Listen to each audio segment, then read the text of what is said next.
c'est vrai, ce n'est pas si mal cet ustensile électroménager. Un véritable aspirateur à image. Bah oui, si on veut, en un sens, c'est un aspirateur, mais quel aspirateur extraordinaire. Après 50 ans d'existence, le journal vit aujourd'hui un triomphe. Par-delà les frontières, les régimes politiques, ils présentent le même visage.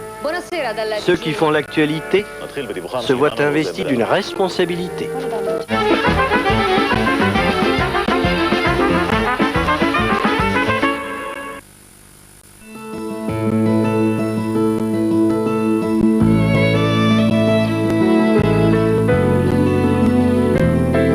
Si voyager fait partie de votre vie, United aussi. United Rising.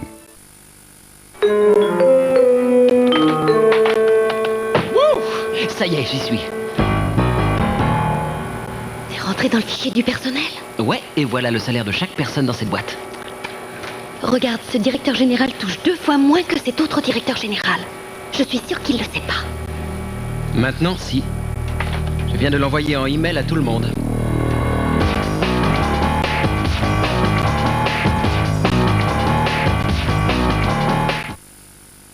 Jean-Louis David. De beaux cheveux, c'est d'abord une belle matière. C'est pourquoi j'ai créé les nouveaux shampoings matière Jean-Louis David. Leur concentré Séraprotéine soigne la matière des cheveux et la rend plus lumineuse, plus forte et si facile à coiffer. Ce résultat professionnel, moi, je m'y engage. Nouveau shampoing matière Jean-Louis David, parce que de beaux cheveux, c'est d'abord une belle matière. Les savoureuses galettes bretonnes Tipiac. Pirate! Les recettes fruits de mer Tipiac, tout est dans la recette. Le froid agresse vos lèvres. Elles sont gercées, desséchées. C'est la peau de votre bébé qui vous le dit. Le stick pour les lèvres Mixa intensif peau sèche soulage, nourrit et adoucit vos lèvres très vite.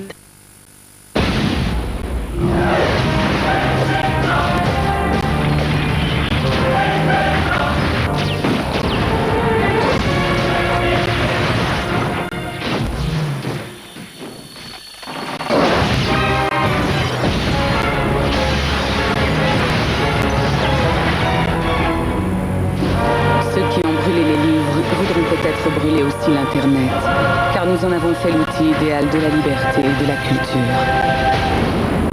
Club Internet, le club le plus ouvert de la planète. Hey, je m'écris le fond de teint Illusion Vraie. Une nouvelle génération de naturel. Sa microtexture exclusive couvre et cache totalement les imperfections, mais reste invisible. Nouveau fond de teint Illusion Vraie de Jemay. Un teint zéro défaut sans avoir l'air maquillé.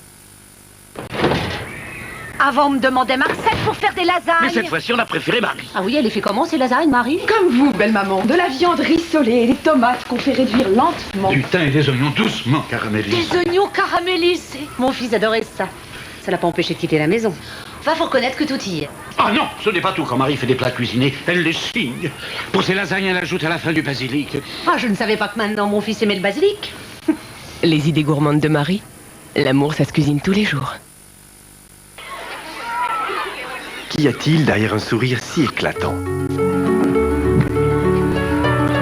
La sensation d'être bien et resplendissante. Mais surtout, il y a Sanogyl Blancheur et Soin.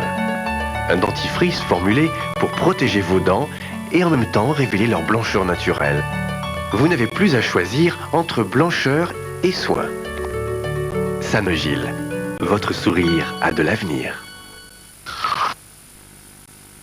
Découvrez le nouveau Suncell régénérant.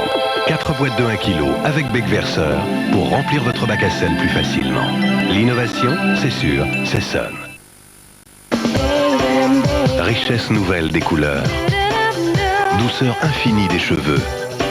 Découvrez Natea des laboratoires Garnier. La première coloration au concentré nutritif de fruits. Sa formule masque exclusive au concentré nutritif de fruits nourrit les cheveux en même temps qu'il les colore. Natea de Garnier, des cheveux plus doux, plus forts, pour des couleurs encore plus riches, plus profondes, plus rayonnantes. Natea, la richesse des couleurs puisée au cœur des fruits. Garantie par les laboratoires Garnier.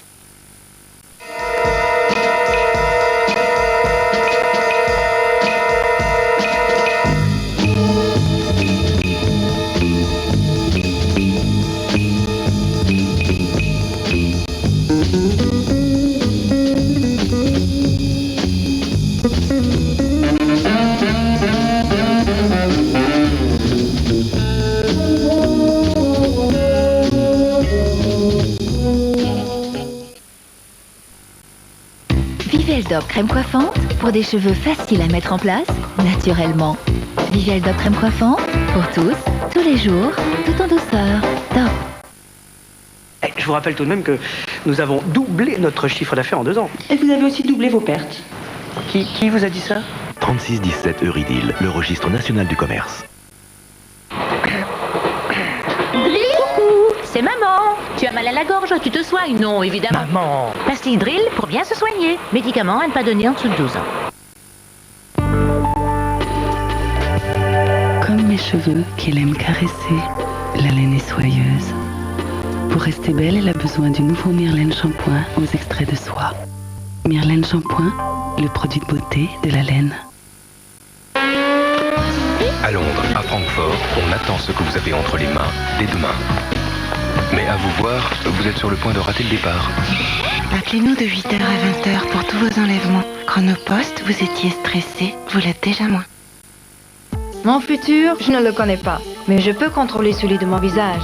L'Oréal crée Plénitude Future E, premier soin hydratant à la vitamine E pure. C'est bien plus qu'un simple soin hydratant. Future E rend la peau immédiatement plus douce, plus lisse. Je le sens. En plus, Future E diffuse de la vitamine E pure, elle agit vraiment pour que la peau reste jeune demain aussi. Pour moi, c'est l'hydratant du futur. Future E de L'Oréal, bien plus qu'un simple hydratant. L'Oréal, parce que je le vaux bien. La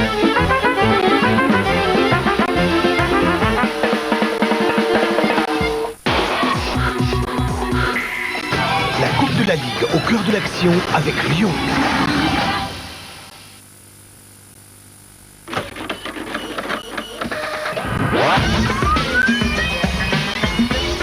En Coupe de la Ligue, la pression des 8e de finale ne sera pas qu'une impression.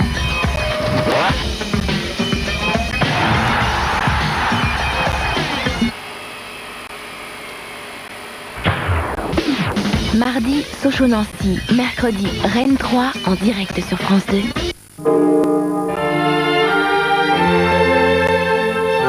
Elle est chouette votre botte d'allumettes, vous savez. Tu la veux? Je te la donne.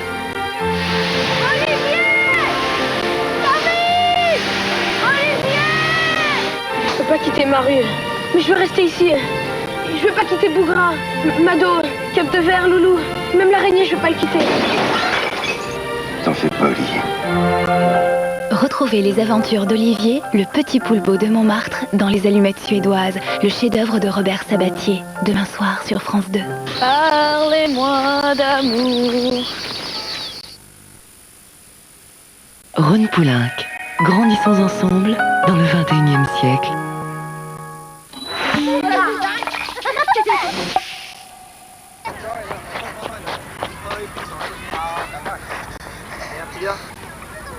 就是呢，那个上面有些是圈，它的圈有贴出来，然后呢上面呢最顶端有一个那个金刚，然后呢在旁边呢是很像庙那个尖尖的，把孩子变得很乖，然后呢变出每个电视上都是新闻，没有卡通，变部轿车。像那种没有那么多烟的国家，又没有那么污染的国家，要像有很多树、有很多草、很多花，然后呢，一个烟也没有。如果看就可以认识非常多的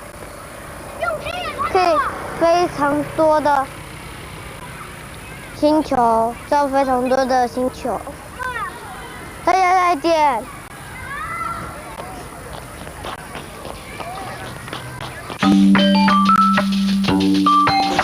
C'était 1000 enfants vers l'an 2000 avec Rhône Poulenc.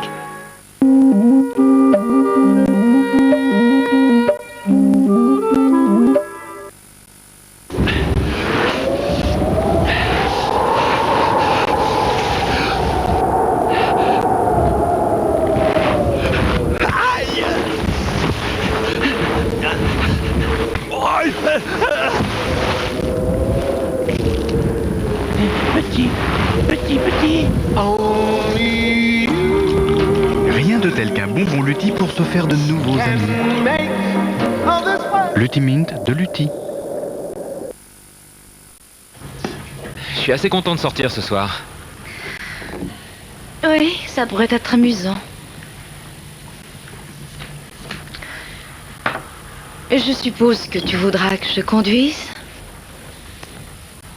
Non, ça ira. Je conduirai. Toi, tu pourras boire un verre ou deux, hein? Non, c'est toi qui pourras boire un peu. Après tout, c'est ton ami. Notre ami. Oui, mais c'est moi qui ai pu boire la dernière fois. Aujourd'hui, c'est ton tour. De toute façon, je n'ai pas vraiment envie de boire. Mais ça m'est égal de conduire. Toi, détends-toi. Je peux me détendre sans un verre, non? Adieu, monde complexe. Adieu, paperasse. Adieu, malus. Allô, oui. Dorothy, bonjour. Je vous rappelle comme convenu. Vous avez eu un accident? Oui, 3 fois rien. Pas de problème. Comment pas de problème? Oui, vous serez remboursé sous 5 jours. Seulement 5 jours? Et oui, après le tarif, vous allez maintenant apprécier notre efficacité. Remboursement, rapidité, simplicité. Eh ben vous, quand vous promettez quelque chose... C'est du solide! Ah, si tout pouvait être aussi simple que Rofil. L'assurance par téléphone. Oui, mon chéri, oui. Passe-moi ta maman! Lambarena. C'est là, en plein cœur de l'Afrique, qu'eut lieu une extraordinaire rencontre. Lambarena, Back to Africa.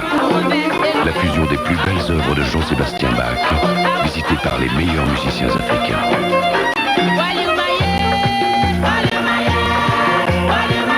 Lambarena, Back to Africa.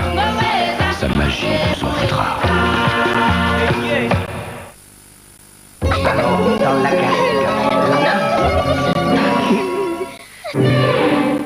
Sur la vaisselle, vous avez bien raison de vouloir une hygiène parfaite. Mais attention aux bactéries.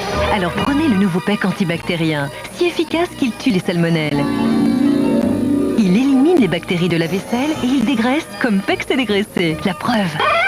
Oh, quel talent! Gratin de PEC. Nouveau PEC antibactérien, plus fort que des bactéries, plus fort que la graisse.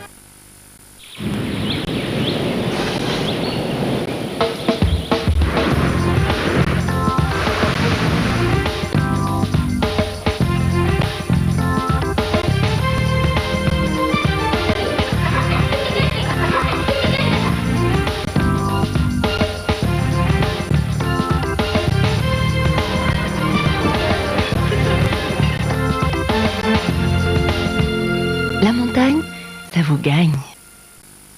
Combien de café? 7. Eh, t'as vu ça, la recette de ton dessert? J'ai tout de suite trouvé. Du miel, du gingembre, un soupçon de cannelle. Ça va toi qui est si fort? Écoute-moi ça. Arabica, bien sûr. Mais il y a plus que l'arôme. Un vrai caractère. Une saveur, et pas amère. C'est... Arabica et Robusta, de Maison du Café. Je l'avais sur le bout de la langue. Mais café! Il l'a sur le bout de la langue. Du caractère. Arabica et Robusta de Maison du Café, de l'arôme et du caractère. Maison du Café. RFM présente Luz Casal. La plus belle voix d'Espagne.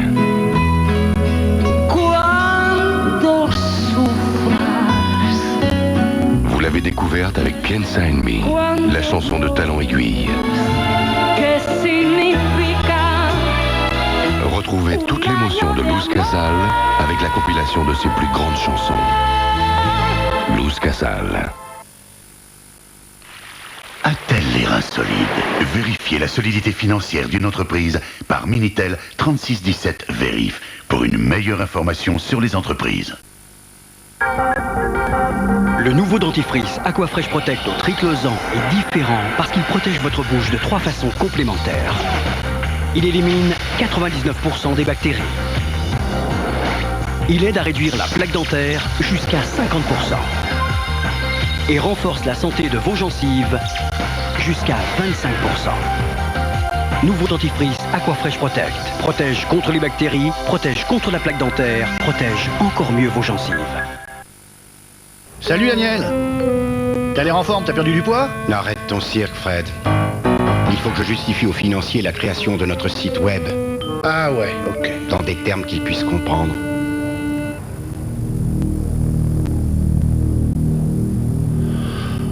Chaque franc investi aujourd'hui peut en rapporter 2 d'ici la fin de l'année.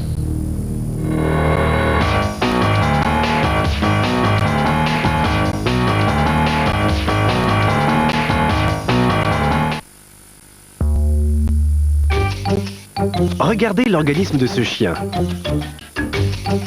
Il est protégé par Purina Pro-Plan. Cet aliment complet lui procure toute l'énergie dont il a besoin. Pro-Plan l'aide à préserver ses défenses naturelles, garder des os solides, un poil brillant. Protégez votre chien de l'intérieur avec Pro-Plan. Pro-Plan, le nourrir et le protéger.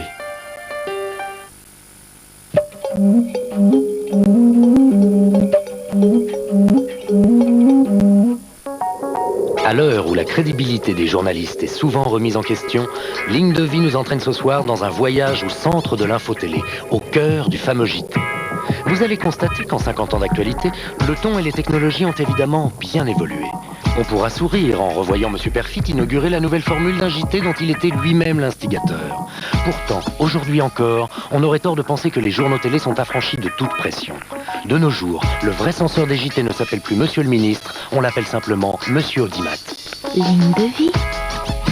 Il y a une évolution vers davantage de compréhension.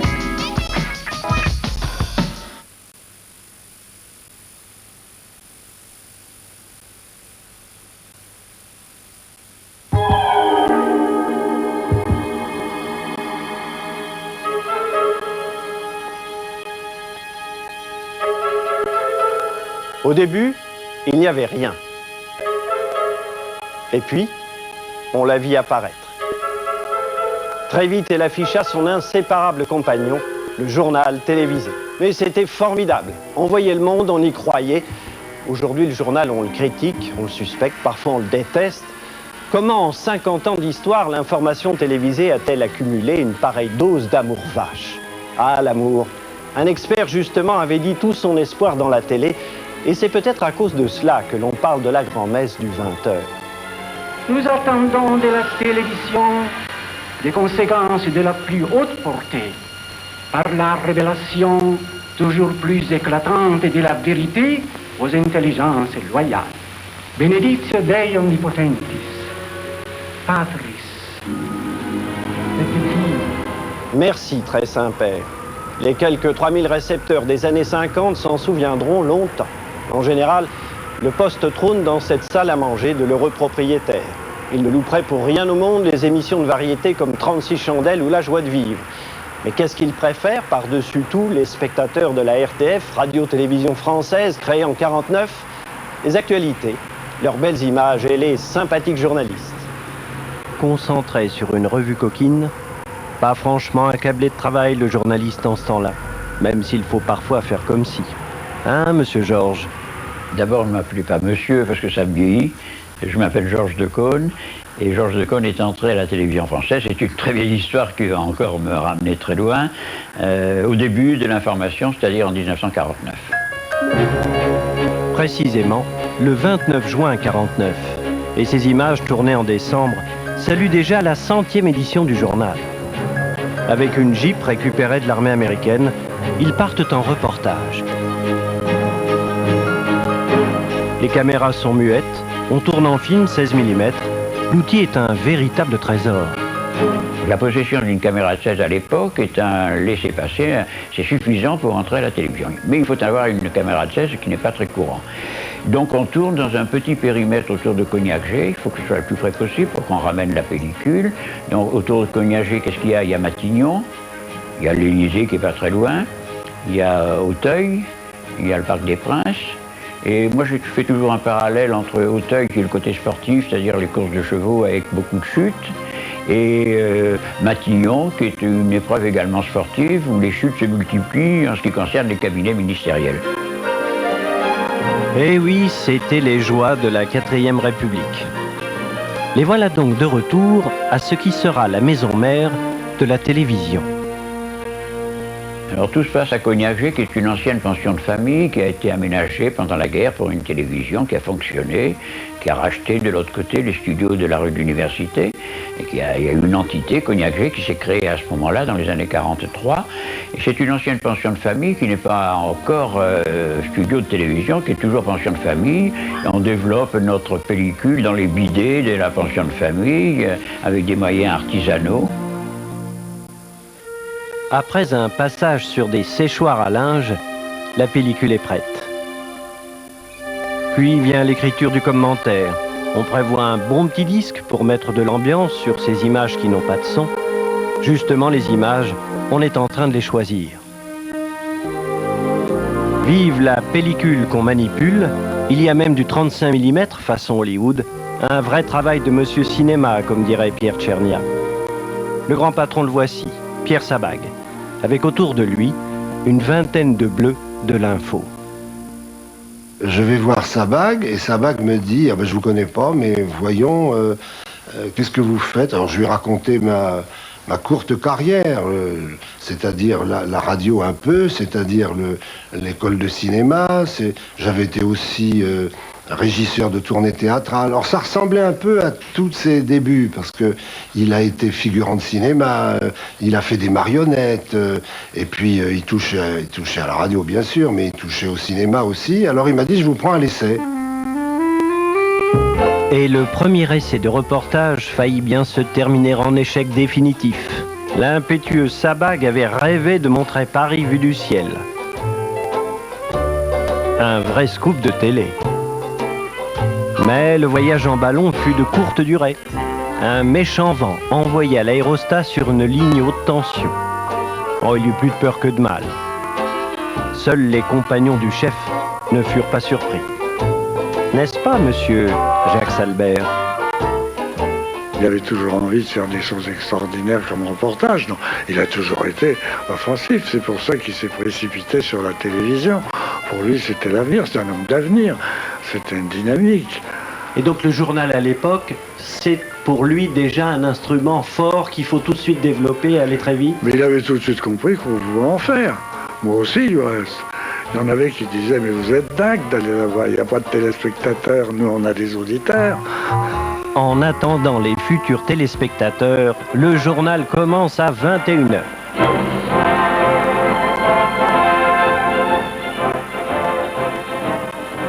Bonsoir mesdames, bonsoir mesdemoiselles, bonsoir. C'est en 54 qu'il installera son trône à 20h. Et chose nouvelle, ils sont 9 journalistes à apparaître à l'écran. En 59, on innovera encore avec un seul présentateur, différent chaque jour à l'antenne. Ce sera le cas par exemple de Claude Darget. Et que ceci ne nous fasse pas oublier qu'il est des cieux tout de même plus sereins et qu'un gros événement de 7 livres et demi s'est produit à Monaco, qui compte une Caroline de plus, princesse Grimaldi, depuis 9h27 ce matin. Chérie, dès avant sa naissance. Chérie, le journal se fait avec des bouts de ficelle.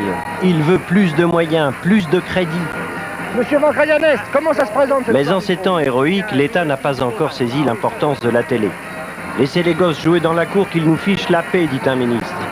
Et les artisans journalistes de répondre par l'insolence. Eh bien, à la foire du trône cette année, il y a Thérésina, la femme la plus grosse du monde. Oui, chère Thérésina, est-ce que vous savez que la foire du trône est aussi la foire au pain d'épices? Oui, pareil, qu'on donne des cochons qui sont merveilleux. On les donne pas, on les vend. On les vend, hein, oui, pardon. Alors, j'ai fait préparer 5 cochons au nom d'amis à moi et au nom de mes directeurs, ceux qui me placent bien dans la maison. Vos directeurs? Oui. On se prêtait à des tas de plaisanteries à l'intérieur de notre journal que personne ne regardait. Moi, quand je commençais mes émissions en disant bonjour monsieur le téléspectateur, bonjour messieurs les directeurs, ça avait l'air d'une plaisanterie, c'était pas du tout une plaisanterie. J'étais sûr qu'il y avait des quantités de directeurs, car déjà, les gens qui rentraient à la télévision entraient comme directeurs, de n'importe quoi, même de ce qui n'existait pas. Oui, nous avons encore quelques images à vous montrer. Et vous avez deviné, c'est Pierre Dumayet qui va les commenter. Il a trouvé, je crois, une nouvelle danse. Oui, une danse très ancienne, mais qui ne demande qu'à être pratiquée, voyez plutôt. Le grand problème de l'époque, c'est l'image. Les agences d'actualité cinématographique accumulent souvent des rebuts. Qu'à cela ne tienne, les journalistes en font leur délice. Ne me fait pas avancer d'un pas, eux non plus d'ailleurs. Moi, j'étais tout seul à faire le boulot le plus stupide qui consistait à essayer de donner un sens ou à montrer que ça n'avait pas du tout de sens aux bandes de la presse filmée qu'on achetait en vrac. On faisait le marché, on achetait en vrac des trucs comme ça. Alors il y avait des sujets à la Godille. Des courses d'autruche en Australie, le concours de beauté en Papouasie-Nouvelle-Guinée, etc. Donc c'est des laissés pour compte. Alors sur ces laissés pour compte, chacun fait un numéro journalistique. Des âneries, quoi. Moi j'étais responsable des âneries. À vous, Moscou. Pour les nouvelles de l'étranger, le manque d'image est encore plus cruel. Heureusement, ce dernier cri de la technologie permet d'entrer en relation avec le correspondant. Et c'est tout à fait passionnant. Depuis ce matin, à la tête du ministère du contrôle d'État, tout en restant premier vice-président du Conseil des ministres et grand maître de la culture, c'est-à-dire de la propagande soviétique. Un des vétérans du bolchevisme.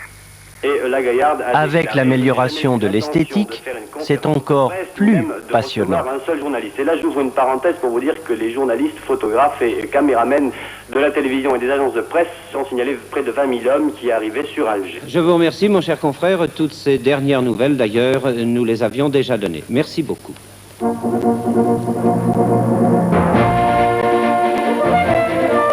La petite reine vient de se trouver un roi. Un an après sa naissance, le journal télévisé est fier de vous présenter le résumé de l'étape du jour. L'originalité, c'est que les caméras sont à l'intérieur du peloton, ce qui ne s'est jamais vu. Que moi, j'insiste beaucoup pour qu'on voit le bord de la route, parce que c'est pittoresque, le bord de la route. Il y a tous les gens, il y a toutes les nonnes qui ont quitté leur couvent pour pouvoir passer le Tour de France, il y a tous les gens officiels et pas officiels, il y a toutes les figures de Français moyens de toutes sortes. C'est ça aussi le Tour de France. Pour couvrir la grande boucle, 2 caméramens, dont Vakevitch, celui de la première heure. Le monteur en jubot n'a plus qu'à jouer avec les séquences pour enfin laisser la parole à Monsieur Georges. Moi, je prenais mon temps et je faisais un commentaire assez marrant qui apportait quelque chose à l'image. Par exemple, l'image montrait un cycliste victime d'une crevaison. Alors mon commentaire, c'était Duralex Silex. C'était tout, et je me dis, ça va peut-être faire rire 2 ou 3 personnes, peut-être personne, mais moi ça me faisait rire, et c'était ma façon de traiter le Tour, c'était le mariage d'un son qui reste au deuxième plan, et d'une image qui est au premier plan. Et le Tour va faire vendre du poste de télévision, car on aime le ton employé par ces inventeurs du commentaire. On a compris assez rapidement que le contact entre le téléspectateur et le journaliste à la télévision, surtout à cette époque-là, est beaucoup plus direct. Car vous rentrez chez les gens, vous faites partie de la famille. De l'autre côté de l'écran, il commente l'image en direct. On était dans une petite salle avec un poste de télé devant nous et un micro. Et puis on avait une clé pour couper ou ouvrir le micro, et on parlait. Et on parlait comment? On parlait comme je vous parle. C'est-à-dire que brusquement, les images ont été accompagnées d'un texte complètement familier. Les habitants de Nogentel allaient prendre le premier contact avec la télévision. Ah, le doux temps des téléclubs. C'est la province qui s'initie la première à la petite lucarne. Ah, il y eut du monde. Tout le village essaya de s'infiltrer dans la salle de classe, s'écrasant pour voir. Un animateur de ciné-club, Roger Louis, devient démonstrateur de journal télévisé. Succès du spectacle en 819 lignes.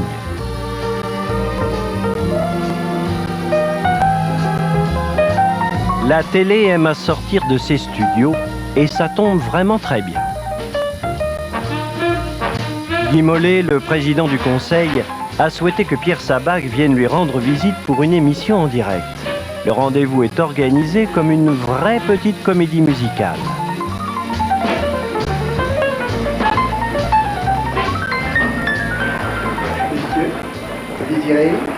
Monsieur, je suis un peu essoufflé parce que je crains d'être en retard.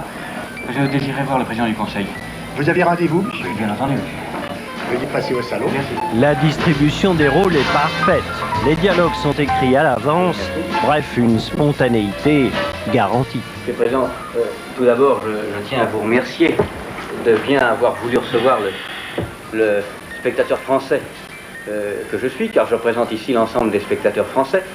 Et puisque vous avez admis les caméras de la télévision française jusqu'à votre bureau, jusqu'à votre travail, puis-je me permettre d'être indiscret en leur nom?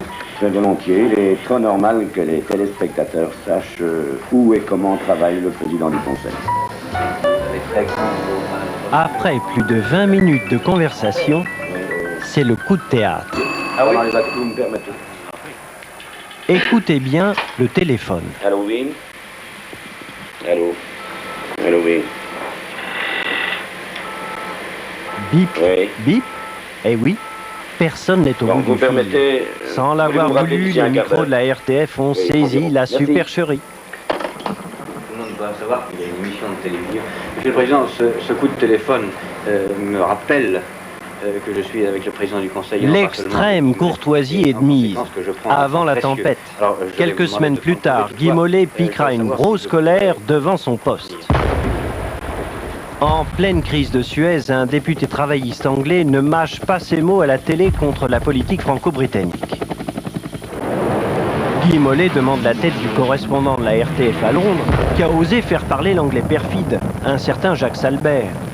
Finalement, j'ai été convoqué chez M. Jacquet, qui était le ministre de l'époque, et qui m'a expliqué que j'avais eu certainement tort de faire ça, mais enfin quand même, pour pas faire d'histoire, pas faire de bruit, est-ce que je pourrais pas prendre quelques jours de vacances? Est-ce que j'avais pas des jours de vacances à prendre?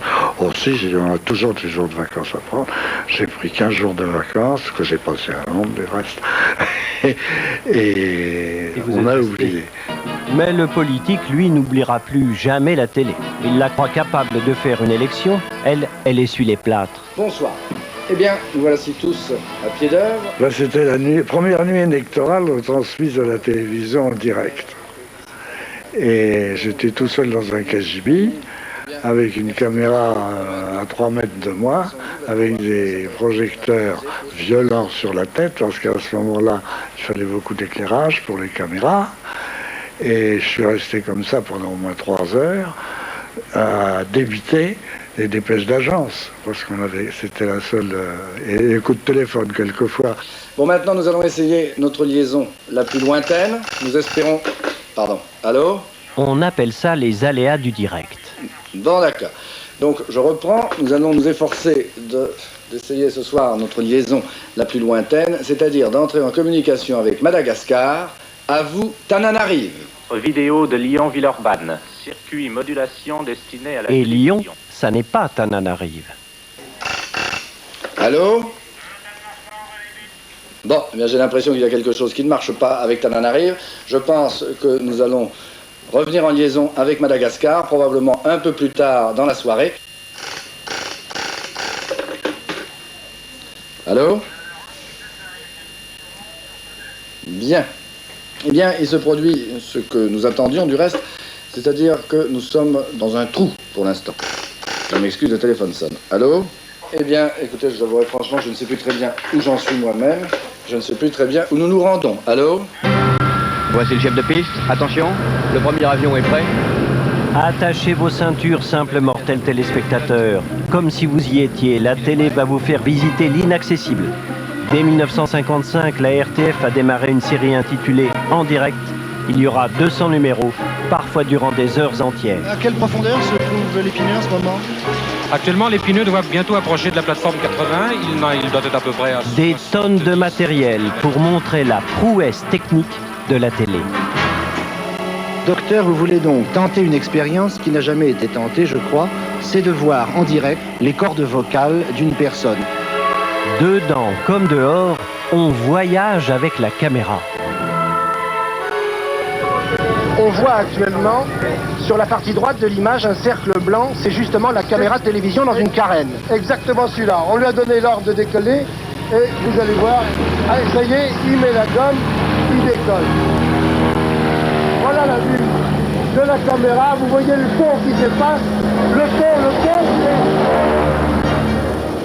l'avion a décollé. Plaf! Vous voyez, des déchirures d'images qui sont superbes. C'est la télévision de cette époque-là. Et encore une fois, le spectateur, il était avec nous. Oh, flûte, ils ont des ennuis. Oh là là. Oh, bah dis donc, t'as vu? Oh, bah ça y est, c'est bien. C'est vrai, ce n'est pas si mal cet ustensile électroménager. Un véritable aspirateur à images. Bah oui, si on veut, en un sens, c'est un aspirateur, mais quel aspirateur extraordinaire qui aspire chez vous tout le monde extérieur. Et c'est en cela que cet objet vivant tient une telle place dans votre vie. Et pour le faire vivre, cet objet, les En Direct ont donné naissance au reporter, le personnage clé de la télévision à venir.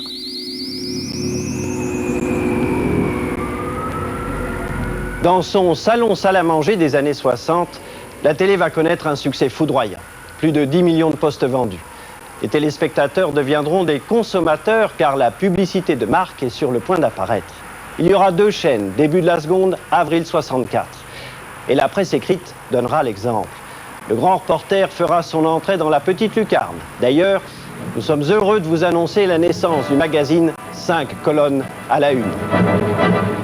Une audience record chaque vendredi à 20h30. Du grand spectacle et pas de sujet tabou. Pierre Lazareff, Pierre Desgros, Pierre Dumayet et Igor Barrère vous proposent 5 colonnes à la une. Ce qui est important sont les idées, mais les idées à travers les faits et les faits à travers les hommes. Or, la télévision, c'est une façon de capter les hommes comme il n'en existe pas une autre plus importante. Telle est la profession de foi de Pierre Lazareff. Ce grand patron de presse a le soutien du général de Gaulle. Avec ses acolytes, il invente le grand reportage à la télévision. Nous sommes ici sur le... Eh oui, c'est Roger Louis. Sur l'aérodrome de Kikwit. L'animateur de Téléclub est devenu le grand reporter du magazine. Nous sommes ici sur l'aérodrome de Kikwit, comme vous pouvez vous en rendre compte. 5 colonnes à la une, c'est rendu $1. C'était la phrase fétiche de l'époque. L'affirmation que 5 colonnes se déplacent sur le terrain de l'événement. Alors les caméramens filment le voyage du journaliste qui enquête.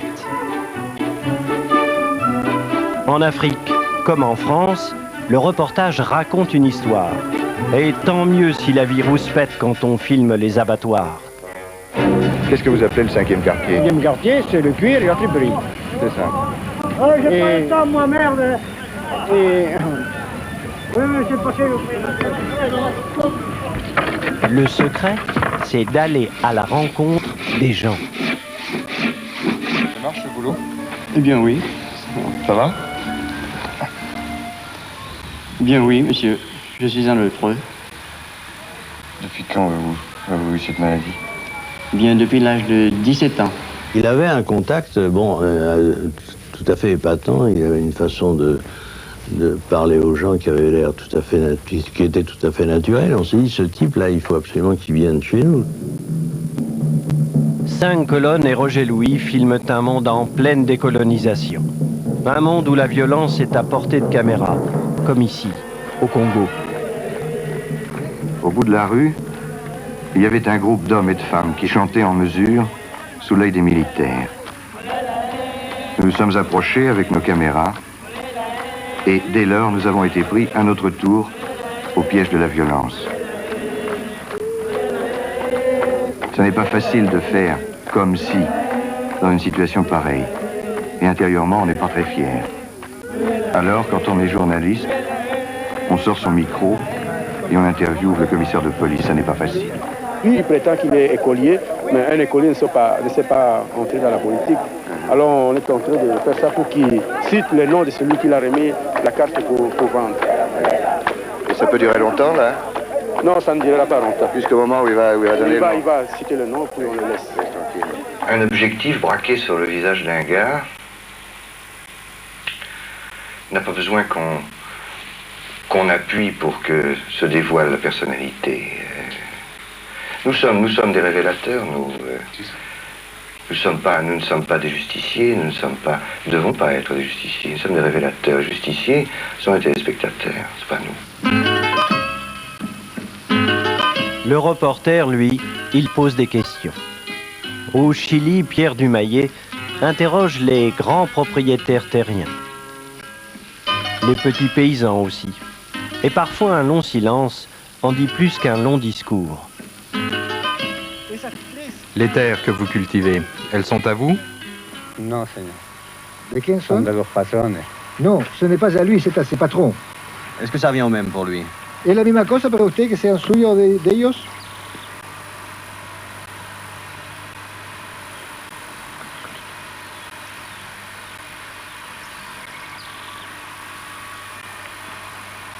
Je commence un peu à sourire en ayant à dire comment est-ce qu'on peut poser une question aussi conne.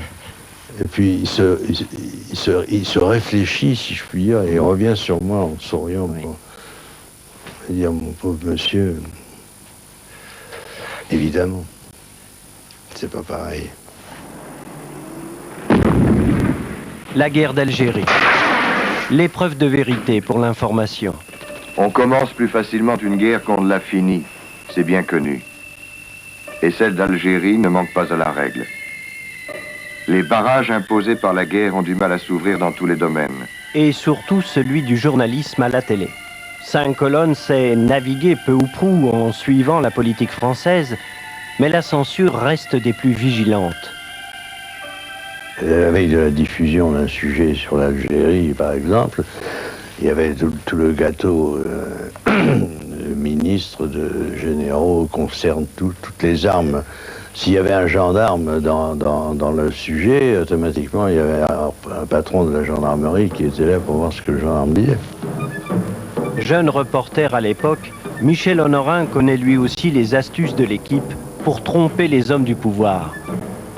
Comme ils étaient dans le fond de la salle de projection, avec un banc lumineux, pendant qu'ils écrivaient, c'était pas possible. Par exemple, de mettre la politique de De Gaulle est une aberration, par exemple. Pof, alors ils allumaient leur lumière, ils notaient. Pendant ce temps-là, derrière, on mettait ce que nous voulions garder. Alors on allait couper De Gaulle est une aberration. On avait mis comme ça 2 ou 3 attrape-couillons sur un 12 minutes. Et on passait, on savait très bien que de toute façon, on ne l'aurait pas laissé au montage, cette phrase. Et donc, on repassait le reportage tel qu'on le voulait. Ah, c'est moi le sergent Robert, 3e compagnie tirailleurs algériens. Ah ben ça tombe bien, justement, voulez-vous voir. En ce moment, votre père, votre mère, vos frères, vos soeurs sont en train de vous regarder. Le sergent Robert ouvre le premier 5 colonnes à la une en janvier 59. Les familles découvrent la vie quasi routinière de leurs enfants appelés sous les drapeaux. 3 ans plus tard, la tutelle gouvernementale se fait décidément trop lourde. Même Pierre Lazareff, l'ami du général, la dénonce publiquement. Je crois qu'actuellement, la télévision d'État est trop souvent une télévision de gouvernement. C'est-à-dire qu'elle obéit à des impératifs qui ne sont pas des impératifs d'une télévision d'État, mais celle du pouvoir, ce qui n'est pas la même chose. Et le pouvoir, c'est au journal qu'il se manifeste le plus. Nous avons demandé au ministre de l'Information, à M. Alain Peyrefitte, de venir inaugurer cette nouvelle formule dont il a pris lui-même l'initiative. Monsieur le ministre, je voudrais vous demander d'expliquer aux téléspectateurs... Le ministre de l'Information est officiellement aussi patron de la télévision. Cette fois, il fait carrément figure de directeur de l'actualité télévisée. Il faut se renouveler. Le fait que vous ayez accepté de venir ce soir inaugurer cette formule avec nous, est-ce que cela ne va pas être interprété comme la mainmise du gouvernement sur le journal télévisé? Quand un ministre de la République pose la première pierre d'un ensemble scolaire ou d'un hôpital dont il a décidé la mise en chantier, il ne politise pas cette école ou cet hôpital. Bien, c'est la même chose. Eh bien, monsieur, nous allons faire descendre Raymond Marcillac et le faire... Nouveau patron de l'info venu des sports, Marcillac est un gaulliste dévoué. À vous de jouer, c'est comme à la chasse, je ne vous dis pas bonne chance.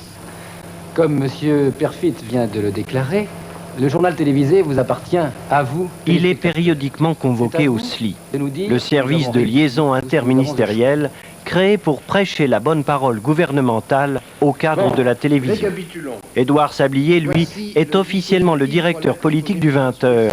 Même pour ce gaulliste convaincu, le poids du pouvoir est une réalité franche et massive.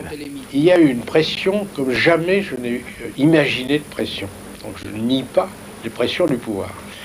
Mais ces pressions du pouvoir s'exerçaient d'une manière assez spéciale.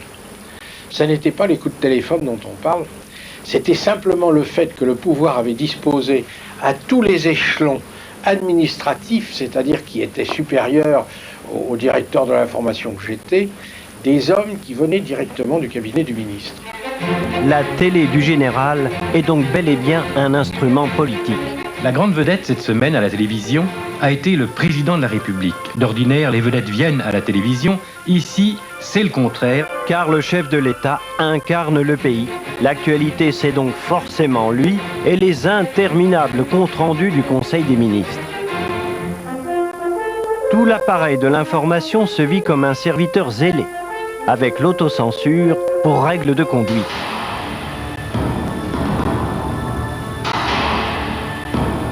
Le pouvoir n'hésite pas à gommer les images indésirables. On appelle cela les enfers. C'est un département de la Cinémathèque placé sous bonne garde. Les documents conservés ne doivent pas en sortir, parfois pour des raisons judiciaires, surtout pour des motifs politiques. Cette interdiction a aujourd'hui disparu, mais les documentalistes en gardent le souvenir.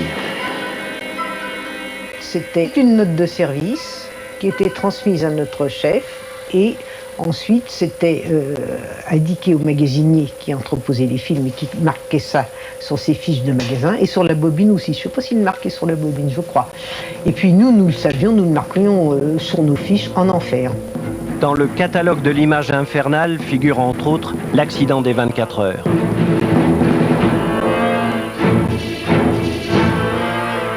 1955, 85 morts, le film servit de pièce à conviction dans un procès. Les fiches évoquent surtout la censure politique. Exemple, le discours des généraux putschistes d'Alger en 61. L'armée française avait fait le serment solennel de garder l'Algérie dans la souveraineté française. Des voyages du général aussi, dont celui-ci à Venise, peut-être parce que le président eut ce geste. L'intégrité de l'image d'homme d'État ne supportait pas cette faiblesse trop humaine. Comme tous les autres damnés, le document repose désormais au paradis de l'archive. Ah, le paradis! Retour sur Terre, messieurs. Un journal télévisé, ça se surveille, mais pas forcément comme on a souvent tendance à le croire. En inaugurant le journal, le ministre de l'Information annonçait aussi la naissance du grand ancêtre de l'audimat. N'est-ce pas, monsieur le ministre? Nous avons estimé indispensable de faire procéder, par un institut d'opinion publique indépendant, à des sondages systématiques dans toutes les couches de la population et dans les différentes régions de France. Oui, bonjour madame, c'est la télévision française à l'appareil, le service des sondages. Madame, puis-je me permettre de vous poser quelques questions sur nos programmes de télévision? Près de 4000 personnes sont interrogées par l'IFOP. Officiellement, il faut améliorer l'efficacité du journal. Officieusement, on veut savoir comment faire adhérer l'opinion à la politique gaulliste. Cette enquête, la voici, exhumée des archives de l'Institut de sondage. Réponse chiffrée à des questions très à l'ordre du jour. Faut-il plus ou moins de ministres au journal télévisé? Le contrôle du gouvernement est-il suffisant? D'autres questions ressemblent davantage aux actuels sondages. Chaque enquêteur de l'IFOP avait son jeu de photos et demandait aux interviewés, aux personnes qui étaient téléspectateurs, s'ils connaissaient celui-ci ou celui-là, connu ou moins connu, on mesure la popularité, la crédibilité des journalistes. Le chiffre s'installe au journal télévisé. Les concepts, tous les principes que nous utilisons encore aujourd'hui pour évaluer les journaux télévisés sont déjà présents dans cette grande enquête de 1963. Depuis, les ordinateurs font toujours le même travail. À l'époque, ils n'avaient pourtant pas prévu ce qu'on appela les événements. Aux actualités de 1968, elles sont plutôt rares, les images de la révolte étudiante. En fait, les journalistes de Cognac G se heurtent à un refus catégorique. Les reporters qui vont tous les jours à Saint-Domingue, au Vietnam, moi 17, 18 fois par an, etc., faire la guerre, quand on voit que ça se passe à 1 kilomètre de Cognac et qu'on nous plante les caméras et qu'on ne veut pas nous permettre d'y aller, c'est là où ça pète. Jean-Louis Guillot, le rédacteur en chef du moment, a une idée précise de son rôle. Aussi républicain que quiconque, je n'appréciais pas cette tentative révolutionnaire. Donc, à mon niveau, j'essayais que les choses continuaient à marcher normalement, ou en conserver l'apparence. Vaille que vaille, le journal expose davantage les conséquences du soulèvement que ses motifs. Longue file d'attente devant les postes d'essence réservés aux prioritaires qui reçoivent 10 litres chaque jour. Bien après le reste du pays, les journalistes de l'ORTF sont en grève. À l'exception d'une vingtaine d'entre eux, le directeur de l'information en tête. Mesdames, Mesdemoiselles, Messieurs, bonsoir. Je faisais mon travail qui était de faire le journal.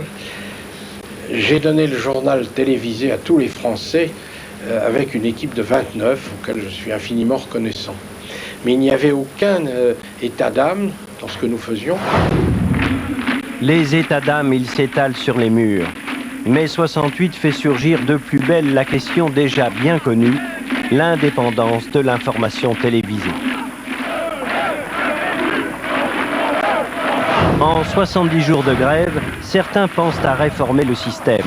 Nous, ce qu'on a préparé, c'est qu'on voulait justement rompre, et on est un certain nombre, de tendances politiques tout à fait différentes, à vouloir changer les rapports entre le gouvernement et la rédaction du journal. Je comprenais très bien le vœu des grévistes dans la mesure où ce qu'ils réclamaient était possible, c'est-à-dire nous ne voulons plus d'intervention de l'extérieur. Il comprenait, mais il est resté. Opération Jéricho, le baroud d'honneur. Les manifestants veulent faire tomber les murs de la soumission face à la hiérarchie. On ne pouvait pas avoir à la fois plus d'indépendance, pas d'école, pas d'essence, pas d'usine, pas d'électricité, pas d'argent pour payer les gens. Le 30 mai, moi, il a fallu que je m'occupe du problème de la paye des 23. Vous voyez ? Ça, c'est des problèmes concrets. Et le concret l'emporta, brutalement.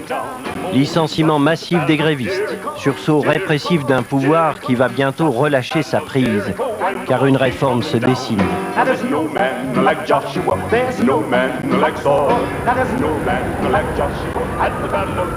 Décidément, ça va bouger dans la lucarne de la décennie 70. 17 millions de téléspectateurs, 3 chaînes à domicile. La troisième naîtra un 31 décembre en 72. La une passera à la couleur et ce sera l'éclatement de l'ORTF. L'office en 7 sociétés distinctes. Un nom de baptême pour chacune. TF1, Antenne 2, FR3. Révolution technique. Les caméras films vont céder la place à la vidéo. Mais la grande nouvelle, c'est l'avènement du présentateur unique. Tel un Batman des news, il sera flanqué de Robin. Robin, le spécialiste. Il est temps de libéraliser. L'État organise la concurrence dans le service public, noir et blanc, contre couleur. La une face à la 2.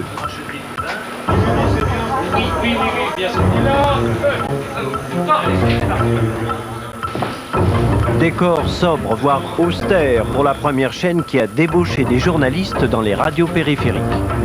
Oui, attendez. La 2 annonce jouer sur les couleurs du spectacle de l'info, avec Léon Zitrone à l'affiche. 20 secondes, 25 secondes. 2 rédactions, sur 2 étages. La rue Cognac-G connaît pour la première fois de son histoire la rivalité entre 2 journaux télévisés. Plus de ministre de l'information, une petite révolution initiée par le tout nouveau chef du gouvernement, Jacques Chaban-Delmas. Il ne suffit pas de former des hommes. Il faut aussi les informer complètement, c'est-à-dire contradictoirement. Ceci concerne d'abord l'ORTF. Une compétition véritable doit être organisée en son sein. La compétition se joue entre 2 patrons journalistes. À la une, Pierre Desgros, sourcilleux sur l'indépendance, il inquiète. Vous savez, désormais, il va y avoir une compétition entre les 2 chaînes. La compétition, c'est quelque chose de simple, à condition qu'on joue le jeu de la compétition C'est-à-dire qu'on joue aussi, quand il le faut, le secret. La 2, c'est que la lutte sera dure. Jacqueline Baudrier, gaulliste de longue date, rassure. L'émulation qui est engagée entre l'information de la première chaîne et de la chaîne couleur doit, à mon avis, non pas être une guerre, même pas une concurrence, mais jouer aussi dans le sens de l'émulation au sens noble du terme et de la complémentarité. Une complémentarité en trompe-l'œil. Dès le premier soir, les téléspectateurs assistent bel et bien au choc de la concurrence. Et c'est la une qui tire la première. Je regardais bien sûr le journal de Pierre Desgroupes. Je commençais un quart d'heure plus tôt que le nôtre, à 19h45. Et qu'est-ce que je vois? Je vois Pierre Desgroupes parler aux téléspectateurs. Il avait tout à fait raison, c'était le commencement, n'est-ce pas? Je me suis dit, mais s'il parle, il faut que je parle moi aussi. D'ailleurs, tous mes collaborateurs me disaient, allez, allez, Jacqueline. On n'avait pas de studio, il y avait des gravats, on a mis un fauteuil, un petit fauteuil, on a mis un micro, et j'ai dit ce que j'ai pensé devoir dire aux téléspectateurs en quelques minutes. Ça a été le plus beau trac de ma vie. Parmi les attaques qui ont été portées contre moi... 1000 jours plus tard, le Premier ministre vacille. Il est affaibli par les scandales. Le Canard enchaîné vient même de sortir l'affaire de sa feuille d'impôt. Il est devenu difficile ces temps derniers de parler avec vous. Autre cible, son ami Desgroupes, la vieille garde gaulliste qui ira boulet rouge sur la télé. Le tout nouveau magazine politique à armes égales fait grincer les dents. Quant au peuple français, auquel je viens très modestement de lancer un appel au soulèvement de la vie. Surtout quand ça se passe comme ça. Rendez-vous pour bientôt, dans la liberté, pour la liberté. Messieurs les censeurs, bonsoir. Et les éclats vont se multiplier.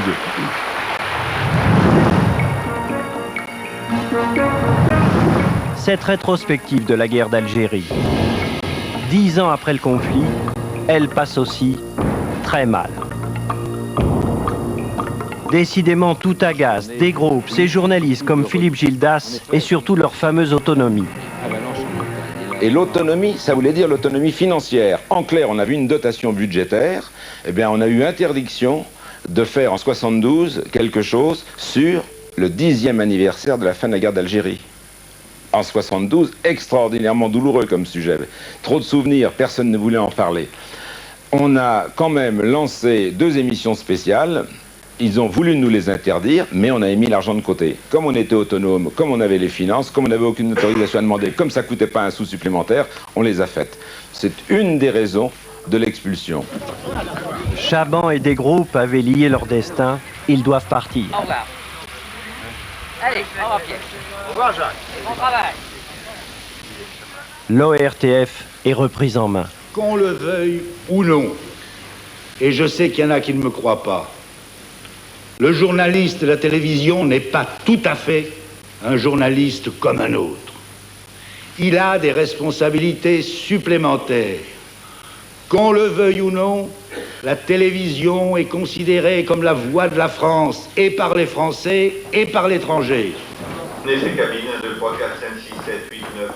Qu'on le veuille ou non, l'équipe Desgroupes laisse en héritage l'homme qui s'assoit chaque soir ici, le présentateur unique. Et Léon Zitrone en est le héros, mais pas le premier. Le 15 novembre 71, on découvre l'identité de ce pionnier au fronton du journal. Ses premiers mots restent immortels. Mesdames, Mesdemoiselles, Messieurs, bonsoir. The Camel News Caravan presents Today's News Today. En fait, l'homme-tronc est une importation américaine. Un chameau qui fume inventa notre présentateur dès 47. Le voici à l'œuvre. Les publicitaires avaient pensé que pour faire acheter, il fallait fidéliser. D'où le rendez-vous quotidien avec ce seul personnage. À New York, Philippe Gildas, qui fait partie de la bande à Desgroupes, va observer bien plus tard les glorieux descendants de John Cameron Swayze. J'en suis revenu avec l'idée que si on voulait aller jusqu'au bout de la crédibilité, de la conquête de la crédibilité pour un journal télévisé, il fallait un présentateur unique et un présentateur d'âge, quelqu'un qui soit respectable et respecté, quelqu'un en qui on croit. Et j'ai donc proposé que ce soit des groupes qui évidemment m'envoyaient foutre, mais il n'empêche que ça a été, un an plus tard, l'expérience de Joseph Pasteur. Et l'arrivée du prompteur. Car à partir du moment où il y avait un présentateur unique, Joseph, à juste titre, a fait savoir qu'il ne s'en sortirait pas tout seul, parce qu'on mémorisait quand même les journaux à l'époque. C'était un exercice de style très intéressant et vraiment usant, hein. Et donc, on a dégoté un vieux prompteur à TDF qui était à main. Ce téléprompteur, le voici. Alors, nous avions acheté un téléprompteur parce que le ministre Perfit avait à charge de rendre compte du Conseil des ministres une fois par semaine, et il avait souhaité avoir un téléprompteur. Depuis, il s'est sophistiqué. Tel est le grand feuilleton de l'actualité depuis... L'électronique fait des merveilles en janvier 75. Les yeux dans les yeux avec le téléspectateur, Roger Giquel souhaite personnaliser le journal. L'étage international. Personnaliser un journal, c'était ne pas hésiter à dire « je », à s'impliquer dans l'information. Et en étant non pas objectif, puisque ce mot avait disparu du vocabulaire de la presse après 68, et que là il s'agissait simplement d'être honnête en disant « je ». Alors effectivement, vous semble... C'est à l'Élysée que le nouveau présentateur de TF1 a pris sa nomination. On y souhaite aussi ce journal à la première personne, très en harmonie avec le style giscardien. Alors, je note que dans toutes les grandes télévisions mondiales, l'information est presque toujours personnalisée, sous cette forme. Un soir, le présentateur met cette personnalisation à l'épreuve. TF1, 20h avec Roger Giquel. Bonsoir. Ah, ce soir, je vous invite, si vous le voulez bien, à faire un geste ensemble. Il n'a pas de pétrole, mais une idée. Il en parle à son ami François. Pour économiser l'énergie, il s'agit de faire éteindre sous le regard de Michel la petite lampe dépensière chez les téléspectateurs de la Une. 1, 2, 3. Éteignons les lumières, qui ne sont pas indispensables. Qu'est-ce qu'on voit maintenant? Eh bien, à l'EDF. Roger, c'est très net, l'aiguille a dépassé les milliers de kilowatts d'économie d'énergie, c'est-à-dire que l'on économise donc l'équivalent de la consommation d'une ville comme Nice. Alors évidemment, après, on dit, ah ben, quel pouvoir vous avez. Alors, j'ai bien sûr essayé de... Enfin, j'ai relativisé moi-même, puis essayé de faire comprendre qu'il fallait relativiser, parce que ce qu'on peut faire avec une petite lampe, on ne peut pas le faire avec un pistolet ou avec un bulletin de vote. Bon, j'ai pris quand même conscience, là, que ça pouvait être un pouvoir excessif, et que j'avais pas envie de l'assumer. Face à Giquel, la 2 va jouer la jeunesse. Quand on est promis un grand avenir, ce pouvoir-là, on le vit autrement. Il faut savoir qu'on en tire un certain nombre de bénéfices qui ne sont pas négligeables et il n'y a pas de raison de les cacher. Mais qu'en même temps, on a forcément des inconvénients, c'est-à-dire des tirs de barrage assez violents de la part de nos confrères, en général plutôt de la presse écrite, de la part de tout le monde s'y met, et on est attaqué au fond comme une institution un peu au même niveau que des institutions politiques ou autres. Ça, c'est le revers de la médaille. Mais bon, si on a les épaules, je pense que ça vaut le coup de continuer. Et comment ne pas rapprocher ce raisonnement des réflexions que nous inspire. Deux attitudes face à un rôle tout à fait singulier. Le présentateur unique n'est plus seulement un professionnel de l'information, mais aussi un personnage d'importance quasi nationale. À un moment donné, le personnage prend le pas, éventuellement, sur l'information. Tiens, il est mal coiffé, tiens, il a la cravate de travers, oh, sa cravate lui va pas. Et on sent qu'on devient une star, une vedette. Quelqu'un qu'on a envie de toucher dans la rue ou s'asseoir à côté de lui quand il est dans sa voiture. À ce moment-là, j'estime que le présentateur doit avoir conscience de cette nouvelle déviance et s'en aller. C'est ce que j'ai fait. Ici s'achève Télésoir. Bernard Langlois vous présentera Télénuit. Merci de votre attention. Bonne soirée. Joseph Pasteur aussi s'en est allé. Les présentateurs changent, mais d'autres que l'on voit à leur côté peuvent avoir une vie professionnelle bien plus longue. Ce sont les spécialistes. Avec eux, la télévision s'engage sur la voie de ce qu'elle aime à appeler le professionnalisme. Le premier spécialiste décolle avec la conquête spatiale dans les années 60. La Lune, les étoiles, rien n'échappe au jeune François de Closet. Eh bien, ces photos montrent de façon évidente que Mars est un astre qui ressemble à la Lune. Bien, vous avez ici un tube de télévision. Il venait de l'agence France Presse, où la science était son domaine. Ce n'est pas un reporter. Les sujets les plus complexes, lui, il les explique seul face à la caméra. Et sur les téléviseurs les plus récents, vous n'avez plus... On prend un peu les mêmes et on recommence, c'est ce que pourraient se dire les Belges. Et Emmanuel Delataille venait lui aussi de l'AFP. Ce spécialiste de l'Europe a quelques trucs pour agrémenter ses longs commentaires en solitaire. Le problème pour moi, c'est que je m'occupais énormément d'Europe et de défense, et il y avait toujours une illustration. J'ai fait ma renommée avec des liasses de dollars, des paniers de pommes de terre, et Closet avec la première marche sur la Lune. Et ensuite, on a continué tous les moyens possibles pour illustrer le propos de façon à le rendre plus clair et plus compréhensible. Après la dégringolade de 75, la production de notre industrie réaccélère ainsi vivement partout, y compris la sidérurgie, malgré des secteurs traînards. Les stocks se sont dégonflés, les carnets de commandes... L'économie est chose difficile à illustrer. Alors voilà la grande trouvaille pour parler de ces problèmes qui s'imposent avec les années 70. L'image anonyme. Une sorte de support pour le commentaire. À tel point qu'on l'appelle l'image prétexte. Un matériau nouveau qui prend le pas sur le reportage. Une foule d'images d'archives. La documentaliste est toute désignée pour puiser dans son stock.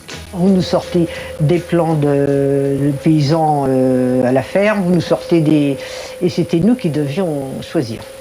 Des plans d'enfants qui sortent des écoles, qu'est-ce qu'il y a encore, des plans de gens dans les rues, qu'est-ce qu'il y a encore comme image anonyme, enfin, ou la gare Saint-Lazare, ou voilà. Non, c'était nous qui choisissions.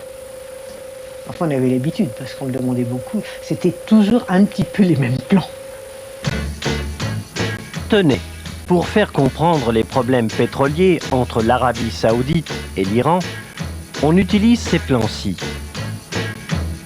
La balance des paiements iranienne est aujourd'hui en déficit de presque 2 milliards de dollars.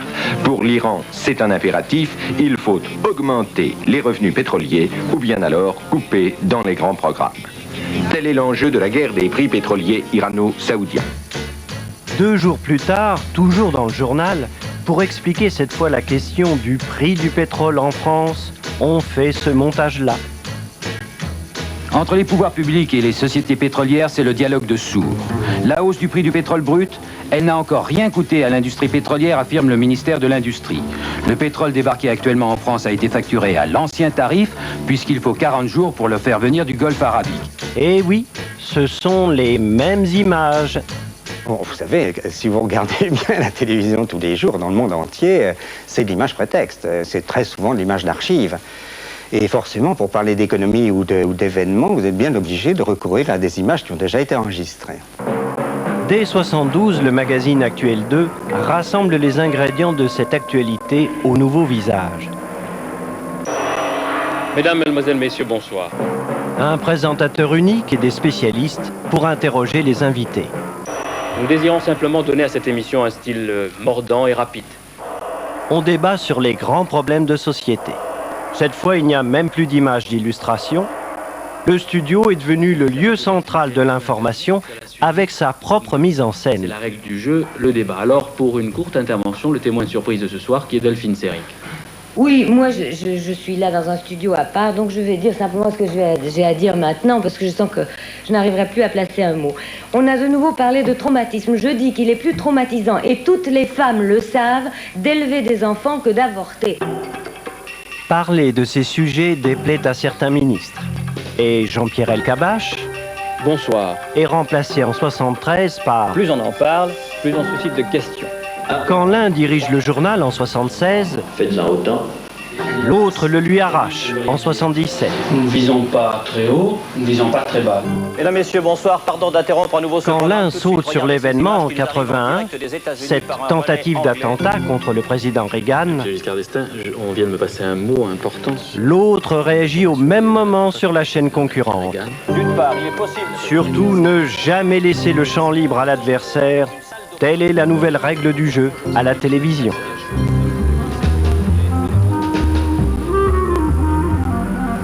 Déjà presque 20 millions de postes Mais pour regarder sans se disputer la 1, la 2, la 3, la cryptée, la 4, Canal+, la 5 et la 6, comme on le dira très vite, ça va faire paf, paysage audiovisuel français. Un PAF officiellement séparé de l'État grâce à la haute autorité, et ensuite la CNCL, et puis le CSA. Même les sigles, les institutions auront l'air de se faire concurrence. Un mot lourd de conséquences dans le domaine de l'info. À l'heure de la plus grande écoute, le journal sera cerné par les pages de pub. S'il fait moins d'audience, l'argent rentre moins. Alors, tout le monde va se battre pour être le premier, comme lors d'une soirée électorale. Eh bien, nous sommes donc dimanche 10 mai 1981, face à face, le deuxième encore. tour de l'élection présidentielle. Dans quelques instants, la première estimation sur les différents Cavada candidats, sur la c'est-à-dire qui 1, est en tête El Kabbach sur la 2. et qui semble être battu. Il fut président de France Télévisions, le voilà aujourd'hui à Europe 1. Après la 5e, RFO, il dirige maintenant Radio France, entre 25 ans de combat. Pendant des années, on m'a monté contre Cavada, même si nous étions de milieux modestes, sociaux, semblables, même si nous avions la même passion pour le métier, on a fini l'un et l'autre par être en opposition. Les chocs deviennent inévitables. La concurrence exacerbe les profils individuels. Et c'est comme ça qu'à chaque fois, le choc, parfois violent, parfois meurtrier, d'ambition et de personnalité. C'est des batailles inévitables quand vous êtes à la tête des grandes équipes qui vous poussent, qui vous y incitent parfois. Cette fois, l'incitation à la bataille vient de l'État lui-même. La guerre des télés est ouvertement déclarée. Le 16 avril 87, le 20h de TF1 annonce l'ouverture des hostilités. Pour prendre la succession d'Hervé Bourges à la tête de TF1, Francis Bouygues a versé 3 milliards de francs au trésor public. TF1 20h, Marie-France Kubata. Et pour ce premier journal de TF1 privé, en direct avec nous ce soir, François Léotard. François Léotard, Francis Bouygues disait récemment qu'il y aurait des morts parmi les chaînes de télévision en citant les 2 chaînes du service public, FR3 et Antenne 2. Est-ce que vous allez faire des mécontents? Non, je comprends que le nouveau patron de TF1 dise cela, car il est entré dans un système de concurrence que nous avons voulu. Mais la concurrence, elle n'est pas la mort, au contraire, la concurrence est une chance pour tout le monde. À voir. 5 mois après la 1, l'offensive du privé se poursuit avec le nouveau journal de la 5. Les morts dont a parlé Francis Bouygues ne seront pas forcément ceux du service public. C'est quand même parti pour 1668 numéros.